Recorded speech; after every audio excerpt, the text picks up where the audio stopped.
Well, thanks everybody for stopping by today to hear the presentation on SinglePoint. My name is Will Ralston. I'm the CEO of SinglePoint. Took over about 2 years ago and set off on our renewable energy strategy, really making acquisitions in the space of the implementers. So that's our forward-looking statement slide here. This deck will also be available online for anybody that wants to pull it down. Overall, what we're looking to do is power our communities. Solar is hyper-local in the States, and each community has different rules. For our main subsidiary, Boston Solar, we have 137 different jurisdictions that we have to deal with in order to do permitting, engineering, and installation. So you really have to know your market extremely well. But we believe in powering more resilient communities makes a more powerful and more connected market for our companies. A little snapshot. We're currently listed on OTC. We've got 13 million shares outstanding, 60,000 shareholders, $26.5 million last annual audited revenue, and a $1.2 million market cap. So as you can tell, there's a big disjointedness in the market value versus what the company has been able to successfully do from an underlying standpoint. We believe this market is here for long term, the next 10 years. We just had the Inflationary Reduction Act pass a couple years ago, which has extended the ITC credits, which are the taxable credits for residential, really any solar installation. We're really focused in the residential and small commercial space. But the fact of the matter is we don't create enough power for what we're already consuming. And the power that we've got to at the point over the last 25 years is expected to double again over the next 8 years. So we're talking about a massive increase in power needs, yet no way to effectively catch up with that. And what's driving that is all the different AI data centers, EV charging, and really just the electrification of everything. So we believe, this is going to be a vast, effort in terms of technologies that will help us meet that. We're focused right now in solar and energy storage, but it's going to be nuclear. It's going to be hydro. There's going to be a lot of different energy components that are going to drill more that are going to need to happen in order to support this. But again, with the expansive and really the power consumption, and as you can see here, the solar installations have continued to increase, and they're being revised upwards because there's more solar going in every year than that's been projected historically. Solar can support it now. It's something that is installable. A lot of our installations are one-day installations. So if you're a residence or a small commercial business, we can engineer, permit, and then actually get the installations done in a day. The whole process for us is only about 42 days from initial contact to permitted installation at your residence or commercial business. We're still on the upswing. We've only got about 4 to 5% of the market penetration as far as installable solar locations that are available. And what that leaves is just a massive opportunity in the market to continue to fill that gap. We see the expansion of solar in general going from $52 billion to over $223 billion over just now the next couple of years. This number has obviously increased because now we're at 2024, but the market has continued to grow and outpace itself consistently. We're looking at the ability to continue to grow our business. This has about 4.5 times growth since 2022. We've gone from 16 million to 26 million in revenue. So we're pacing with that growth of the industry, which has been impressive and a nice boost for us because we've got a great underlying asset in the company. Again, talking about what's really driven the adoption of solar and energy storage and EV charging is what was probably incorrectly called the Inflationary Reduction Act. But what that did was establish credits to build for domestic manufacturing, to put in incentives for states and federal rebates on your tax ITC credits. And what that is driving for us is the ability to reduce financing costs for customers. So in Massachusetts, for example, a return on a solar installation is usually about 5 years. It's the #1 state to go from, to create your return on investment and really lock in that power cost. We're paying about 45 cents a kilowatt hour in Massachusetts, and that's gone up 20% over the last year. So if you can go solar, implement a renewable strategy, you're actually, locking in your power rate for that part of your bill that you're offsetting in consumption. The analogy that I like to use out there is if you could go back 10 years and purchase the gasoline for your vehicle at a fixed price, you would do that every single time. And that's exactly what you're doing when you're installing a solar system on your premise. With this domestic manufacturing comes more incentives. So the more domestic content you have, meaning if your panels are manufactured here, if you have racking that's manufactured here, you start out at a 30% ITC credit, and that can go all the way up to 50% depending on how much domestic content. We see this coming into play really in about November, December, because that's when the domestic manufacturers are really starting to release a lot of their manufacturing capacity. And so we'll be able to actually acquire and source material here stateside. The focus for us is to continue finding great companies like Boston Solar. Again, it's a hyper-local business, and so you have to find great platforms that you can expand on. Just within Massachusetts and what we believe we can expand to, we've gone from the 16 to the 24 to the $26 million in revenue and outpacing that this year. We know that we can expand. That's just in Massachusetts, and that's only surrounding about 30 miles from our base.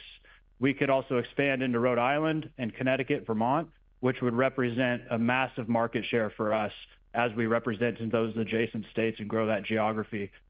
So we're looking for additional platform businesses, such as Florida, Arizona, California, these other areas where we can find these great local installers and great operationally sound businesses. And as we create that network effect, we're able to eliminate redundancy. So back office experience, we're able to increase purchasing power, which means we're able to lower our cost of goods. And what that will effectively do is just drive additional margin and profitability for the business. And once you have that full effect, this is what the business looks like. We are able to go from just the customer dealing with us and staying within our ecosystem. And we just believe that's so powerful because of long tail and long-term wins for the customer when new panels are coming out. If they don't have an EV charger when they first sign up, we want to create that lifetime experience for the customer so they continue to stay within our portfolio. I'm just going to touch lightly on another asset that we have in the business here, and it's our indoor air quality division. This is a little bit smaller. Our largest win here is a $5 million grant out of California. But the tie-in here is we spend 90% of our time indoors. And what do we need when we're indoors? We need power and we need clean air. This business was originally driven by the pandemic. The federal government put to work $121 billion for K through 12 schools to implement clean air systems throughout their school systems. So we know that air is one of the most important things for our health, and that education and work-life productivity is improved when you're in a clean air environment. You're not dealing with allergies. You're not dealing with asthma. You're not dealing with all these other ailments that affect us on a day-to-day basis. And implementing a plug-and-play air purifier with the level of certified HEPA that we utilize can instantly start improving the indoor air quality in a room. So this is an exciting business. It's pretty nascent in terms of the market and what's there, but the federal government has put a lot of capital behind ensuring these things happen, and regulations are actually coming into effect this year that you have to have indoor air quality management and emergency air management systems as a part of your building solutions. So we're excited for this business because it's such a large opportunity with the commercial space, and we've seen these significant wins at the state contract level. This is really just the drivers behind all of this. We're running out of power. We don't create enough for what we already have. There's a significant amount of dollars being flowed into both of these market sectors in renewable energy and indoor air quality, and it's just going to continue to trend that way. Solar is no longer, it is a bipartisan issue now.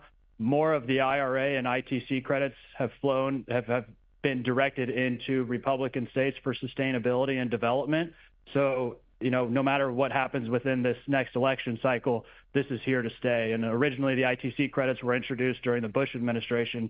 So we're going to continue to see those stick around and continue to support the growth of the solar industry. And just a quick summary here. We've had exponential revenue growth over the last 2 years, 3 years, going from sub $1 million to trending towards 30 million. We've got regulatory tailwinds in both industries through the IRA, through EANS funding and ESSER funding, which is specific to schools.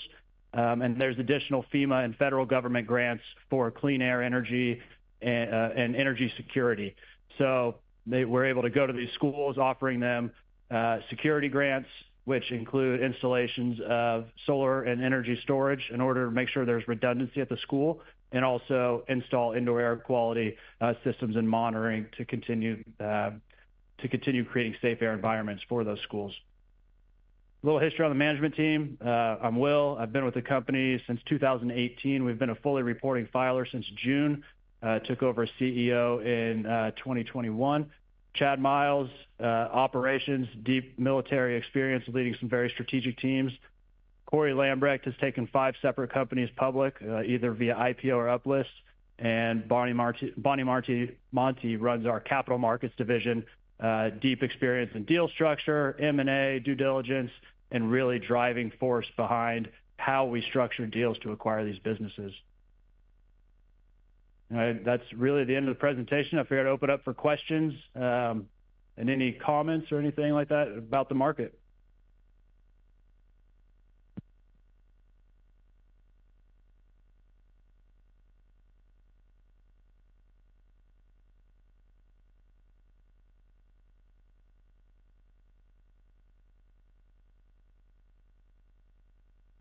Yeah, so the systems that, and I think really your question remains to, when you're building a system for a utility scale, you're definitely looking at that profitability line, prior to any credits being taken into advantage. We really focus in the residential and small commercial sector, and the focus there for that customer is getting really a fixed energy bill. They can flatline, their energy costs and know what they're going to be paying, as opposed to having those fluctuations. So the ITC credits come in for them is an added bonus, and it's able to offset some of that to, they could put it towards taxes. If they can't do it all 1 year, they can roll it over into the next year. But they're really looking more for cost of energy on a monthly basis as opposed to, return on investment. Yeah. Do you see yourself uplisting since you were on CBOE and then you're down on the OTC?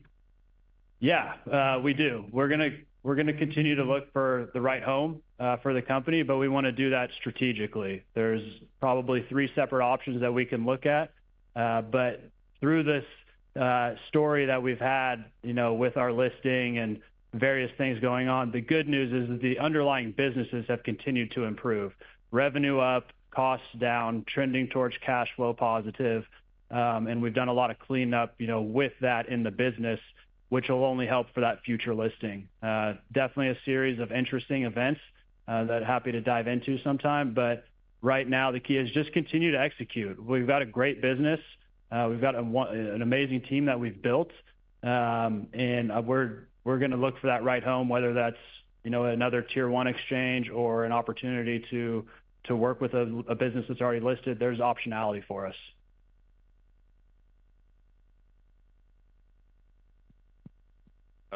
What's the revenue mix between residential and commercial, and what's like the margin profile of each? Yeah, so it's a great question, because when we first listed, when we first acquired Boston Solar, it was about 97% residential, and we felt that was really heavy. So our strategic direction was we need to focus more on getting to a 50-50 blend. Right now we're at about 60-40, and being 60% residential, 40% commercial, and combined it's about a 35% operating margin. Yeah, gross profit margin. But that was extremely important because, as you've seen with interest rates, it's really hurt the residential solar market. I don't know if you follow it closely, but there's been a significant amount of these small, say, up to $10 million revenue businesses that just have not been able to survive this solar coaster with these high interest rates. So we see just a lot of the companies that are surviving, we consider as being the winners right now. As we come back into a normalized interest rate environment, we'll see, and we're starting to see that already, just from consumers coming back to the market looking to go solar. What is the average ticket price? If I wanted to put solar on my house, what would I be paying? So I'm just going to use Massachusetts because that's where we're at. We're about $40,000 is the average cost of the residential system. Sorry? Everyone's using financing to get this done. Yes and no. We've got a pretty premium product, and so that comes with we're kind of serving a different tier of the market. And a lot of our customers are they may be financing through their bank, but typically, so we've got about 70% that finance just through their bank, another 20% that use one of our financing partners that specifically finance solar projects, and then the other piece of our business is leasing. And the leasing options are a great option right now because of the interest rates. How much of the business is leasing versus well, right now, we only of our revenue, about 10% of it's lease based. Like, how long do you lease? Like, how does that work? Every year renew a contract, or? No, you're usually getting a 15-year lease. So they're long tail. But it really just comes down to who you're working with. Some of the lease, there's fewer and fewer becoming available. But we work with LightReach, who's a great partner. They do a great lease space program. How long does the product last? It's warranted for 25 years. Yeah, so almost all your models are built on 25 years because that's the length of the warranty. Now, degradation has shown that there's only about a 1.8% degradation in the panels over 25 years. So it's not degradation that you're worried about in the product. It's new technology efficiency. And efficiencies over the last 4 to 5 years have improved considerably. So, now are we capped right now and we've kind of hit that until the next efficiency leap? And how long does that take? We don't know, but it's not a degradation or quality thing. It's more of an efficiency improvement aspect. And you're only in Massachusetts? Like, I would think that the southern states are kind of where you want to be and where the demand would be. So the Northeast is actually the number one place for solar, mainly driven by local incentives and rebates, but also cost of energy. So, for example, in Arizona, we pay between 18 and 22 cents per kilowatt hour. In Massachusetts, we're paying between 45 and 56 cents per kilowatt hour. So between the cost of energy and the local incentives that are driving this, it's the best state by some measures, and you're always within the top 8, I would say, in any category. Maybe if you could just talk a little bit about peers. This is my last question. A little bit about peers and like how you differentiate. Thank you.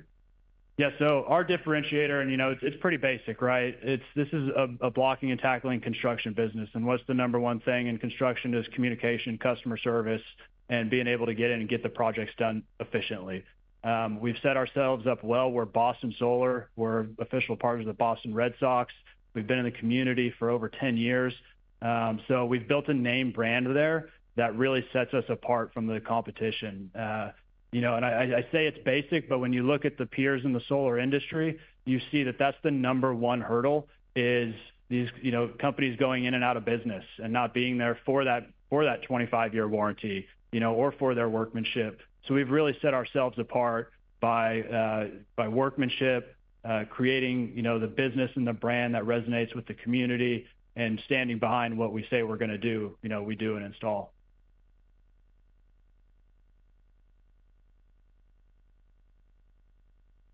Awesome. Well, sorry. Okay. $40K USD for a unit solar installation seems on the highest side. When you say premium products, what is the differentiator on the product? So that's market driven, right? $40K in Massachusetts is really competitive.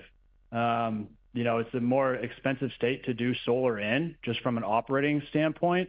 The easiest low-hanging one to point out on that is in Massachusetts, you're required to have the same number of certified electricians on the roof as you have roofers on the roof. So if I've got 3 guys roofing, I have to have 3 certified master electricians on the site as well. So your overall cost just to install the project are a little bit higher. So $40K there is extremely, competitive with the market and in line with the market. And then, sorry, what was the second part of your question? That was it. Thank you. Yeah. But product-wise, we look at, REC is a great partner of ours. Tesla, we use we're using pretty premium products as well. So it's a differentiator as well.